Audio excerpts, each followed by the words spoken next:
Welcome to Soundbreaker. I'm your host, Bob Shammy, and we're about to break the silence. Join me as we go behind the scenes and meet some of the most influential names in the music industry. Get ready for remarkable success stories that break the norms and defy the odds. From dreams to success, from challenges to victory. An exclusive backstage pass into the lives of music trailblazers as they create their own path to success. This is Soundbreaker.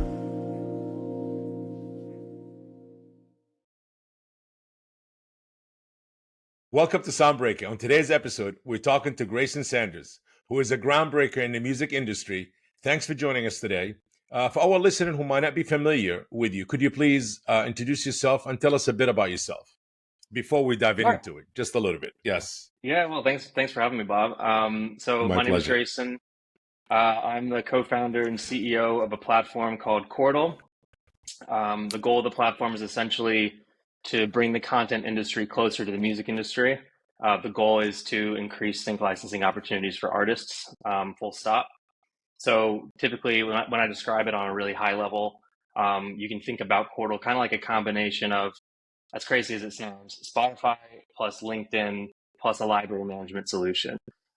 So when I break that into three pillars, what that basically means is there's a personalized and smart discovery experience that's built entirely from the POV of music for media. So it's a different type of discovery experience, discovery environment than a DSP, which is made solely for listening.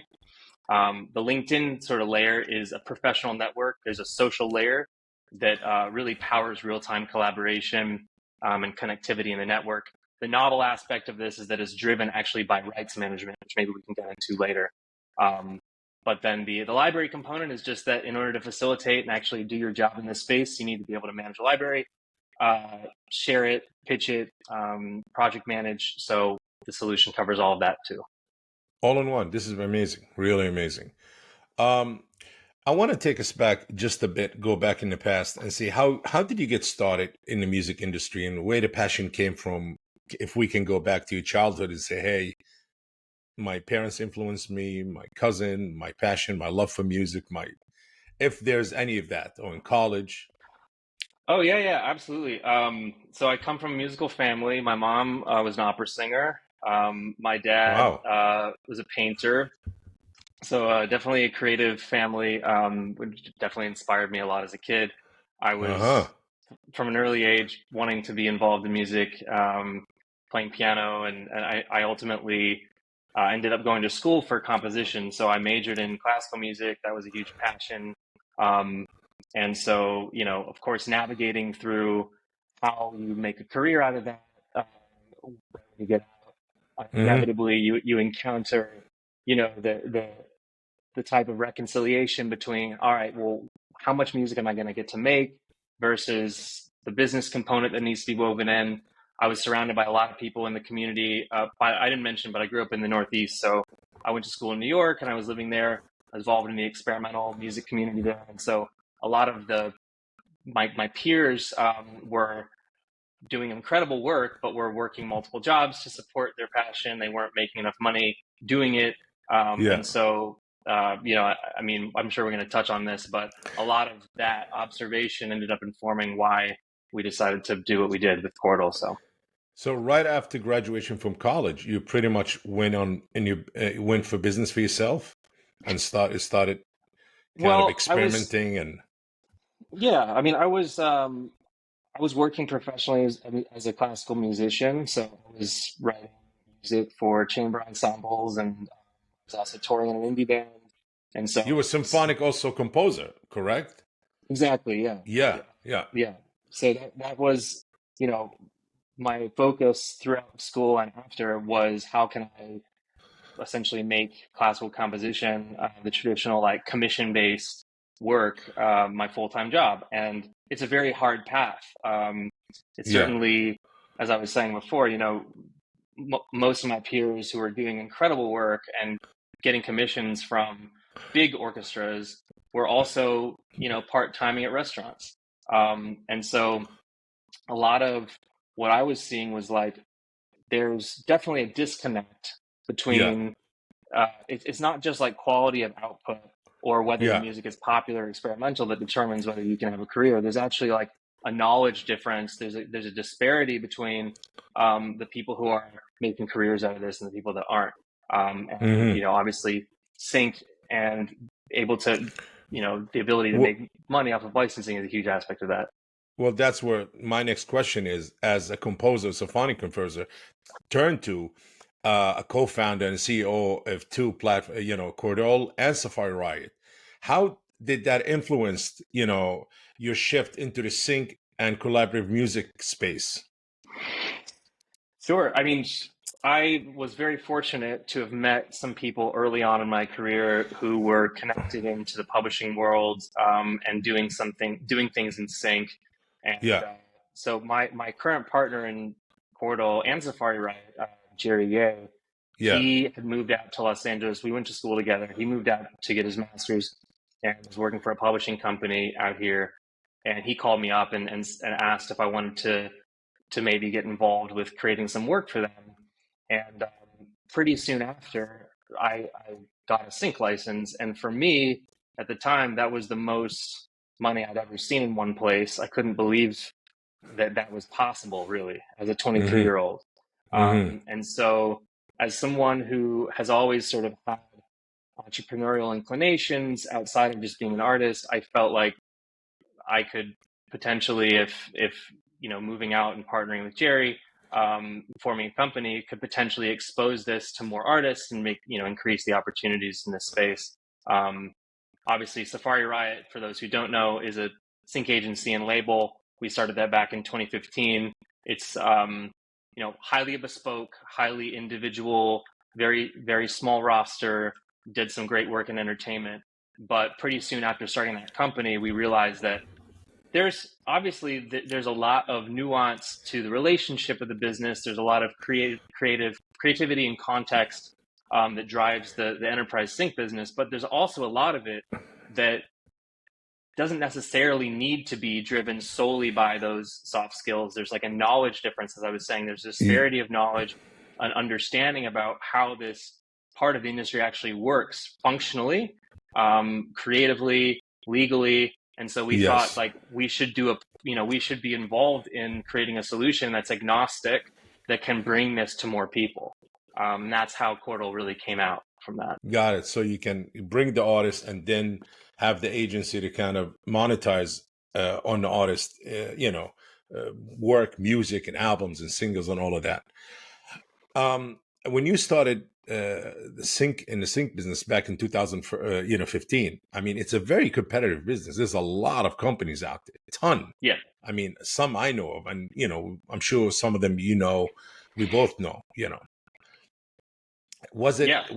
a big thing? Like, hey, wait a second, it's a really very tough business. As you mentioned a little while ago, you said, hey, a lot of it built on relationships, but still, you need music catalogs, you need a relationship with ad agencies and production aid. It's like really, it's a lot of components that you need to connect together in order to have a successful sync business, which you managed to do, obviously.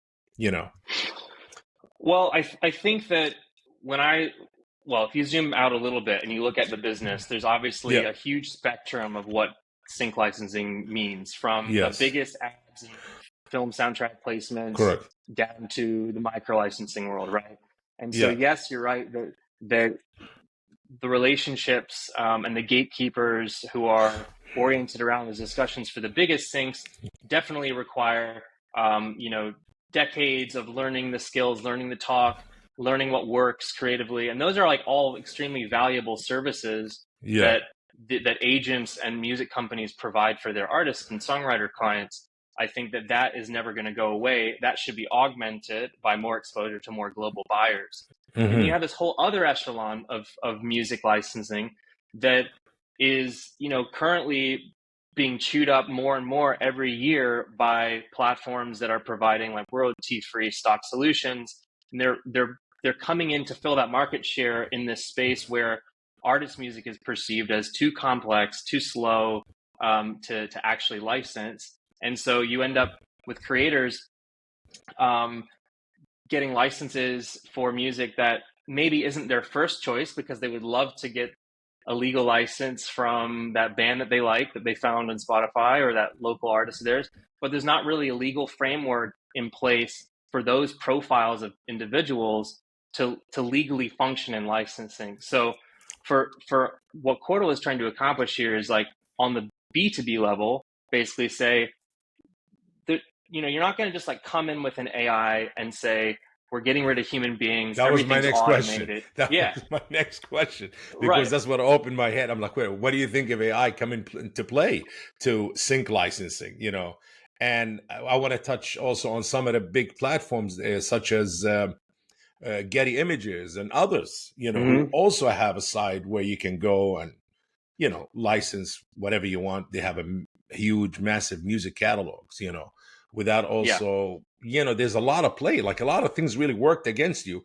And you and your partner managed to create a great success, in that field of sync Well, licensing I think that, arena. I mean, well, thank you. I mean, I think that our ethos really is that there needs to be a force in the market pushing back on Yeah. this idea that Yeah. music from the artists that you like is going to be too slow, complicated, or expensive, one of these combinations, to actually Correct. legally license. So I need to go get a piece of AI music or royalty-free music. I'm not discounting that production music has a value in this whole system.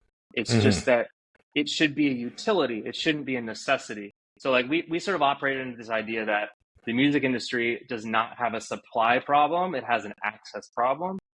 And so that access comes down to the data, the rights data that's attributed to this music, the actual literal files and the assets that you need to work as a creative working on a video, and then also the individuals that own and represent these works in a real sense, in a collaborative sense. Like I need to be able to find you as fast as possible, the person who owns this work.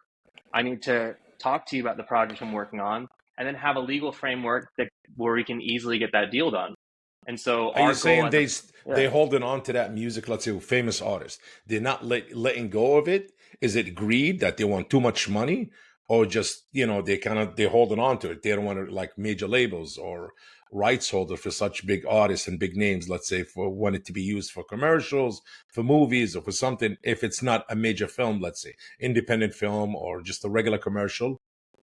I wouldn't say that it's greed. I just think that there have only traditionally been kind of like these blunt knife solutions in this business that basically Mm. say, all right, well, it's either the tiniest micro license where everyone's getting shoved into the same rate card price, Which YouTube does a or lot of that. Yes. yeah, Yeah. or it's fully negotiated traditionally between legal teams and doing the B2B sync. I think that there is a lot of space in between for solutions that can bring those buyers and sellers, no matter where you are in the marketplace, bring them closer together, Hmm. and allow them to facilitate those deals directly in a more streamlined way that doesn't require you to like surrender your brand, right?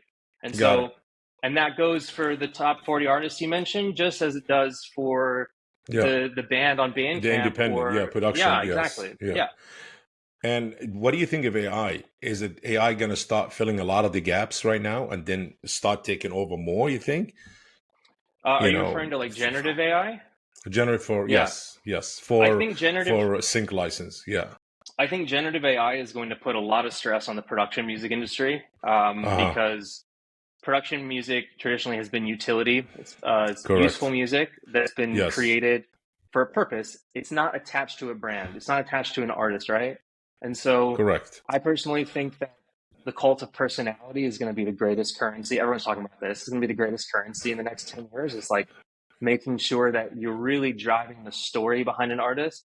And what I think is super exciting about sync licensing is like not only is it a good revenue stream, but it's an incredible marketing tool that a lot of teams, obviously the big companies, they understand this, but a lot of artists don't think about sync as an incredible marketing tool where It is. brands and agencies really care about the story of the artist now more than ever. They want to know who it is that they're licensing. They want to leverage that fan base for more impressions. They want to drive that campaign in a collaborative way. So I don't really think AI is going to put pressure on the artist sync business, but I certainly think, or at least in an obvious way in the short term, but I think it's Yeah. definitely going to challenge the production music world in a serious way. Well, Yeah. as an independent artist supporter, you are because of your platforms. Do you think that what uh, Spotify, kind of released it very controversial in regards to if you have up to 999 streams, you're not going to get paid. Is that something Mm. going to kind of discourage independent artists from producing, from producing new music? Because all independent artists became major artists, and that's how it starts. You know that. Hmm. And is that gonna kind of, because you support independent artists, and it's like I'm all for it, and independents should stand up and actually work on their story, promote themselves, and create all of that. So when we use them for sync, there's something behind it. There's a little thing Hmm. behind it. So with that, you think a discouraging thing to kind of the growth, stop the growth, or eliminate the growth of independent artists in the near future?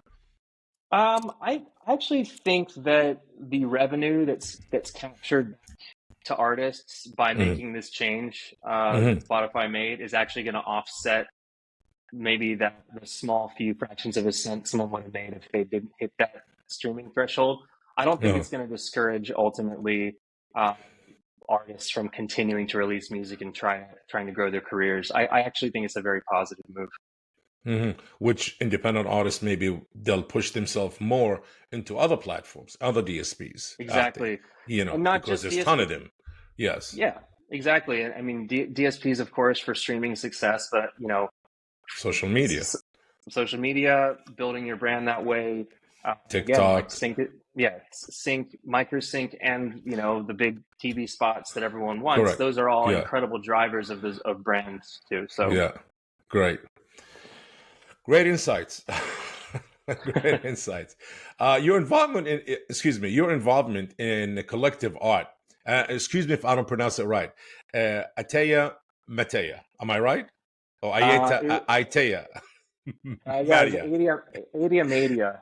Yeah. Ada Media. Okay, Ada Media is very intriguing. How did these experiences, intersection of creativity and technology and music? You know, Yeah, so it was an art collective. It's no longer around. But yeah. around the time when I was right out of school in New York, I co-ran an art collective with some other folks in tech and art, and we used to put on these warehouse events in Brooklyn that essentially were bringing together composers and chefs and olfactory artists and video folks, and there was always a tech component to it. So we were building Max MSP rigs and Touch Designer, and we actually built iPhone apps for interactive video. All of that was really very much in service of actually putting on an art performance Mm-hmm. and having an engaging experience for the audience. But Mm-hmm. that was certainly my first real deep dive and exposure into um, technical development and product development. So, Mm-hmm. even though that was well before a solid 10 years before Chordal came around, it definitely like started my bug in the product side. So I Uh-huh. was always working on building things. Interesting. I mean, your combination of tech, and passion for tech, and pursuing it, and plus the music, is a very interesting combination that actually needed in our times right now, because it's Yeah. no longer just music. And music, I think, added another word to it, tech. Right now, Hmm. it has. If you disconnect from that, it does not going to work at all. It's not. Yeah, in terms of opportunity generation, I think it's Yes. crucial that Yeah. no matter where you are in your career progress as an Yeah. artist, that you are managing your tools and you're in command Yeah. of the ways Yes. that you can be Yeah. getting yourself out there. Yes. Um, your creation, or of, I would say, Chordal, you and Jerry, your partner, entering these spaces. I would say Chordal specifically aim to increase opportunities for artists. Yeah, Can you tell us, Ad, I know we spoke and you mentioned, if you could tell us more how it did also. yeah. So we have addressed the nuances of the sync business in a slightly Hmm. unique way. Obviously, as I was saying before, the connectivity between people is very important in this business. I think that AI, at least the way we're leveraging it right now, is purely driving discovery, recommendation, search, all the things that will help surface music better based on who you are, what you're looking for, the types of projects you work on. But the foundation of it, separate from discovery, foundation of Sync are people. And so the way that Chordal works that's very unique compared to any other platform in Sync is that when somebody joins the platform and they upload their catalog to their account, if their piece of music has never been on Chordal before, that actually now becomes the source of truth. So that's the only version of that audio file that's ever going to live on our network. Now, what we observed was in the music industry, the likelihood of you sharing a copyright with someone else is extremely high because of the way rights management works. If I might own the master, I might have a share of the songwriting. I might actually be a sync rep in Europe. I could be a sub-publisher in this other territory. And we thought, when we zoomed out, we were looking at the tools that people were using to manage their sync businesses. And we felt there was a bit of a shame that all of these catalogs are living in these kind of islands on different cloud servers. People are working on these different sort of library environments, and none of them are talking to each other. So the way Chordal works instead is, let's go back to my example of your source of truth. You uploaded a file. It's never been on the platform before. Now, if one of your copyright partners joins Chordal down the line, maybe 3, 6 months, 12 months, and they join Chordal, they upload their catalog, we say, hey, this is actually already here. This partner of yours added it. What's your relationship to this song? That party now puts in that one extra step is they put in their relationship to it. They own this piece, they publish this piece, they rep this piece, whatever. And now the platform begins to connect them by those rights on that one song. So now you're both looking at the same track. And so what that really means for the business, if you think about it, is that as more people are joining and more people are connecting, you're building these little networks around every song where you have these managers, artists, reps, publishers, labels, and everyone's there on a track-by-track basis. So if you come in and you're looking for a song and you want to license it, you have everyone that you need to get the deal done with in one place. And so on the platform, you can actually talk, you can discuss, you can share things really fast in a collaborative way, and you can license. Yeah. Wow. Very interesting. I mean, your metadata has to be super, super accurate. The metadata, that's very pivotal in this situation. It got to be 100%, 150% accurate. The metadata of each artist when they put their music in. And so yeah. So on that point, we have been making deals with distributors so that the music flows in, the metadata coming from the master side flows in the same way that it flows in to the other DSPs. And so that's on the master side. And then the publishers are serving CWRs and other things. We don't take any second source rights information. So everything comes first source from the rights holder. And then our system was kind of novel about the way it works is it's kind of reconciling these things. There's conflicts and claims. And things can't be eligible for licensing until they're fully verified. When you say distributors, you mean aggregators, correct? Like music distributors, like Fuga and others. Fuga, yeah. Okay, Fuga, yeah. Aggregators, yeah. So basically, let's say I'm an artist and I have my song, let's say with Fuga or Believe Digital or the Orchard, one of the, and you have deals obviously with all of them. And let's say I put my song up, but then you have a deal with Fuga or Believe Digital, and they send you part of their catalog they're distributing for sync right opportunities. Now, how do that work? Wouldn't it be, as you said, there's a network, but who would get paid first? Is it whoever supplied you with the music first, or you know what I mean? Like, would I get the money for sync licensing opportunity, or it has to go to Fuga and Fuga will distribute the money? It slightly differs depending on the deal that we have with the company. And the reason being is there are some, you can upload music to Chordal directly and you can receive music from your distributor. So if you're uploading music directly to the platform, maybe it's not commercially released. Maybe it's a demo. Maybe it's a work in progress or something that's never going to be commercially released.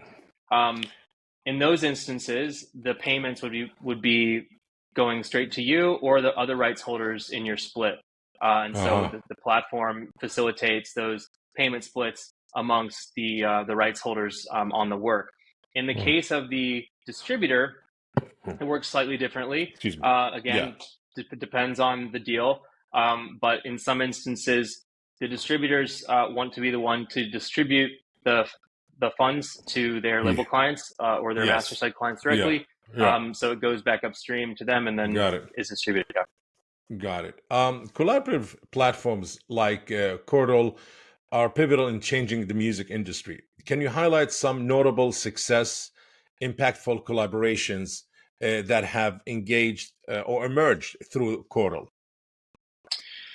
Yeah, I mean, honestly, one of our the way that we view our biggest success, especially in the early days, I don't think we mentioned this, but we came out of beta just 6 months ago, so this is still a very new platform. Congratulations. Thank you, thank you. We were developing for close to 4 years because it is a very big undertaking to build this type of solution. Yeah. But we came out of beta in March, and we've experienced tremendous growth in that time. The thing that we're most proud of, I think, so far is just the quality and credibility of the rights holder partners that have adopted. A lot of these companies have never been on a platform like this before. And the reason being, I think, is that people are acknowledging how much um, brand optics, copyright value protection are huge priorities for us. Hmm. This is not a, rubbing elbows with bargain bin type of approach. This is very much a bespoke looking at each business and figuring out how we can make sure that their music is more accessible on a much wider scale than ever before without sacrificing their copyright or brand value. So I think number one, we're proud of the quality of users in our early days, and then we are aware of over 7 figures of Synch success having been derived from connections made on the platform Hmm. already, which is exciting to see. Well, would I say, I guess it's fair to say you're the future of the sync business. Well, we'd like to hope so. We don't want to take any credits or anything from anybody else out there.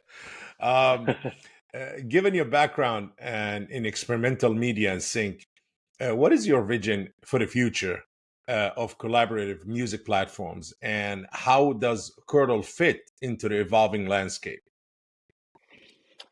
Um, I mean, I would say that again, like collaboration is really key, and that a lot of that is driven by interoperability, which is a huge priority for us. I think days are a little bit over of saying I'm building a product in a vacuum. Um, it's very important to us that our solution talks to as many other platforms as possible, be it on the data level, as I was saying, through DDEX, CWR, the other metadata standards, but also APIs with third-party solutions that are providing services to artists and rights holders at different stages of the stack. I think that's very, very important for any product in general in technology these days to be highly plug and play and interoperable, because you can't be everything to everyone. So you want to be Hmm. you want to be filling that that usefulness in the value chain where you fit in. Very interesting. Really, this is an incredible journey you had so far, Sanders. Really, um, the music industry known for its challenges and setbacks. Can you share some difficult moment that you faced in your career, and how did you overcome it? Overcome it. Well, starting a company right before the pandemic unknowingly was not the best. So we actually formed the company about 3 months before the lockdown Yeah. happened. Hmm. And so I think, going through those first couple years of development with the team, uh, navigating a new fully remote world Yeah. yeah, it was a challenge for sure. Everyone experienced that. I think on a music industry level, something that Yes. has been, I guess, educational for us, I'd say, Yes. is navigating the mindsets, maybe the more outdated mindsets of competition in the music Hmm. industry. I think there Hmm. is this old school idea that you can kind of put up a wall and be in a space with full opacity and no one can see inside. And that's how you keep, that's how you maximize your margins. I actually think that mindset's changing a lot. It's been forced to, just like most industries. There are products that have come along that have sort of challenged that notion. I think it's exciting to see a new guard of executives coming up in the large companies who are saying, actually, no, we need to be aligning with solutions that move us into a more internationalized, globalized space, doing more volume. Correct. And that doesn't necessarily mean that we're surrendering our competitive advantage. It just means that we're acknowledging that music is a unique industry and that we are all kind of partners on music rights, even though we're competitors as businesses. Yes. So, how can we utilize solutions to more effectively maximize our earnings and our exploitation potential? I more think that's partnerships and collaborations. Exactly. This is it. More partnerships and collaboration. And that's where the business really, I see it coming to right now. Yes. Right. Yeah. I mean, these are great insights. Again, I keep saying it. What are some of the common misconceptions that people have, about the music industry? Well, that's a good question. I think that, being in like tech circles, having friends working outside the business on technology and other sectors, people tend to look at businesses in a uniform way and say like, oh, it's the music industry, and they put it alongside like renewable energy, right? I think it's very different when you're inside, a music or media company. You realize how much music is driven by passion, gut instinct, Wild West kind of run and gun deal making, right? Like this is what's sort of been the history of music. And so when people come into the music business with a tech mindset and they don't know that, and they're like, we're going to, solve X and Y problem by innovating on blah, blah, blah. Most people, it's going in one ear and out the other, because they're like, you don't understand the way that this works. Like, this is my friend. He's my boy from this. We grew up here, and then we were in this band together, and then now he's managing this band. And that's how the music industry works. And so I think there is a common misconception that, oh, how come music's so messy? No one's fixing that over there. Why is that so, we could just come in here and fix it. It's like, no, it's a lot more nuanced than that, as you know. Yeah. Yes. You need both. You definitely need both. The music business still have that, I wouldn't say old mentality, but it's built in a different way. Definitely. A lot of interaction. That's how you build a music company. Yeah. Yes, absolutely. The tech makes the process much easier, obviously. But still, as you said, there's a lot of gut feeling, a lot of instinct, a lot of intuition, a lot of that in the music business. Yeah, absolutely. Collaboration is often a key element in the music world. Could you share a memorable collaboration story that you or someone that you worked with kind of left an impact on you? Oh yeah, sure. I mean, too many to name. Honestly, I've been so lucky to have met. Give us some exciting ones. Yeah, please. I mean, well, maybe I'll go back to my first sync.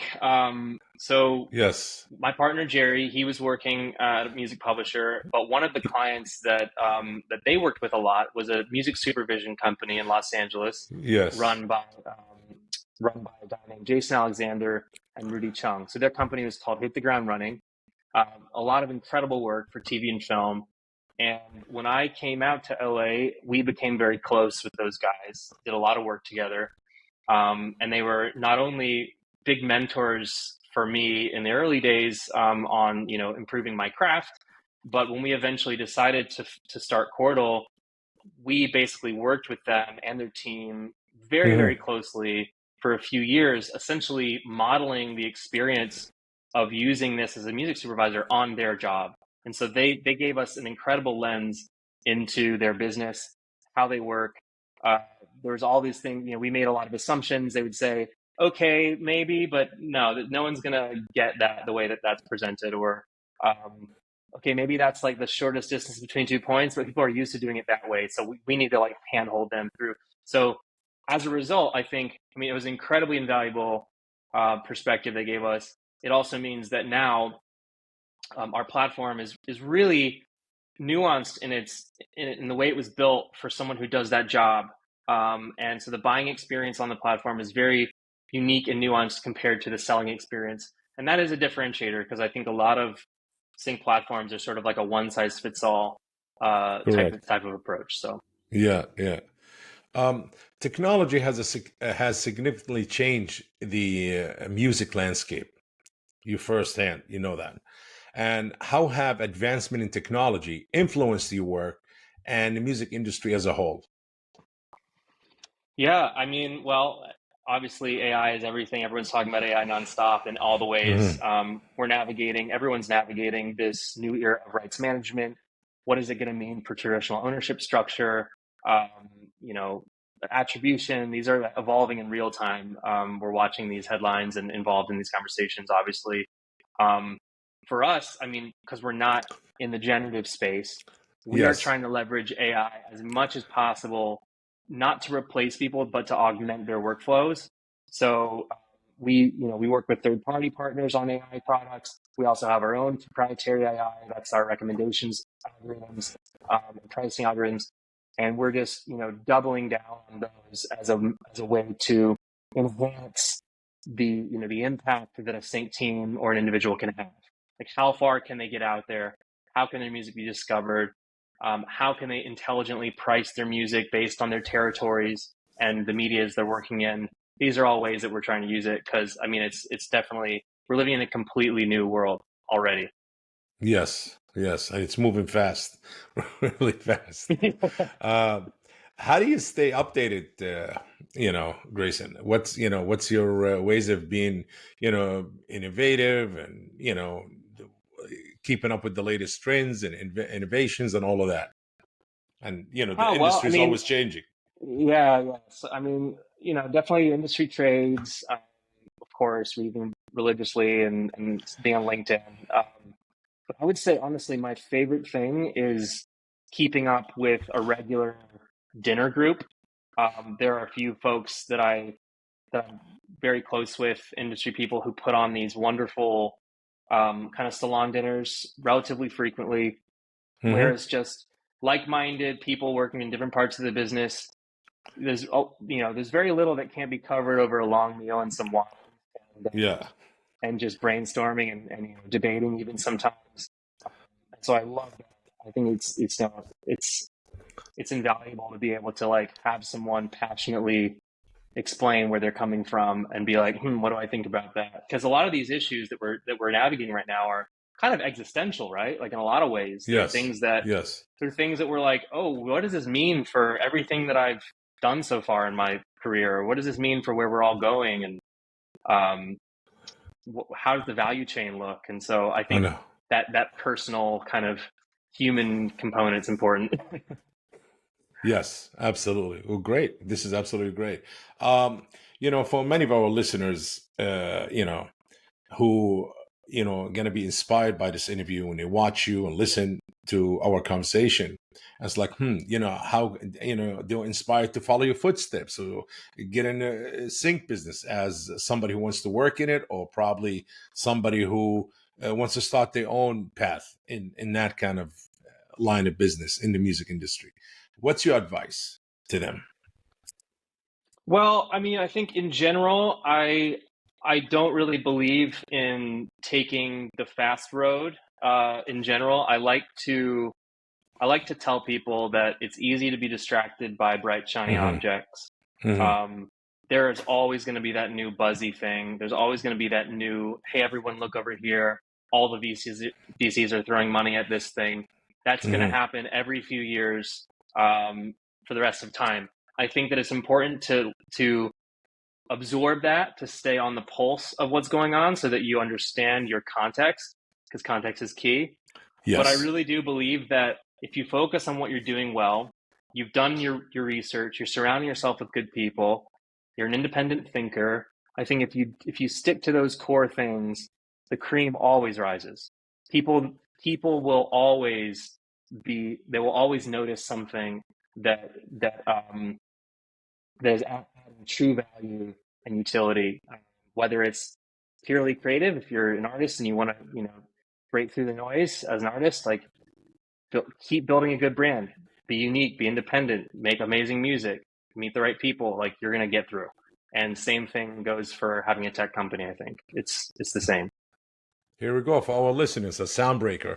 Please, this is from coming to you. I wouldn't say live, but from Grayson Sanders. These are very important tips and free, so please take notes of it. Before we wrap up this exciting, interesting interview, which I really enjoyed, anything you want to promote or tell us what's coming? If you're working on something that you guys going to be releasing soon, and you're working on. Yeah, I mean, we are going to be releasing Portal for Artists very soon. So right now, as you know, we have a business platform. We're working with like all the publishers and reps. Yes. Yeah, it's B2B, but Chordal for Artists is coming very soon. I can't give you a date, but it's certainly within next year. And along with that, I mean, over the last month, we've rolled out a ton of new, as we were talking about AI before, a ton of new AI tools for businesses, in addition to a huge project management suite for media companies and music supervisors, which will help drive the exposure for artists on the opportunity side. So it's all exciting. Just Chordal for Artists, is it going to be, yes, stay tuned to it, please.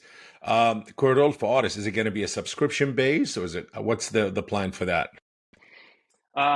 Yes, and I can't speak. Is it, I shouldn't ask that. If I did, no. I'm sorry. No, it's fine. I can't speak fully to the model on the call, but yes, there will be a subscription component. Great. Well, you guys done a fantastic job. This concludes our great episode today of Soundbreaker. And please make sure to follow us on social and stay tuned to our next episode. See you, and thank you very much. Appreciate it. Thanks for having me, Bob. Take care. Likewise. This podcast is presented by Music Dash, world's first AI-powered independent distribution CMS. If you enjoyed today's episode, make sure to share the Soundbreaker podcast. And if you are joining us on YouTube, please like this video and subscribe to the channel. Until next time.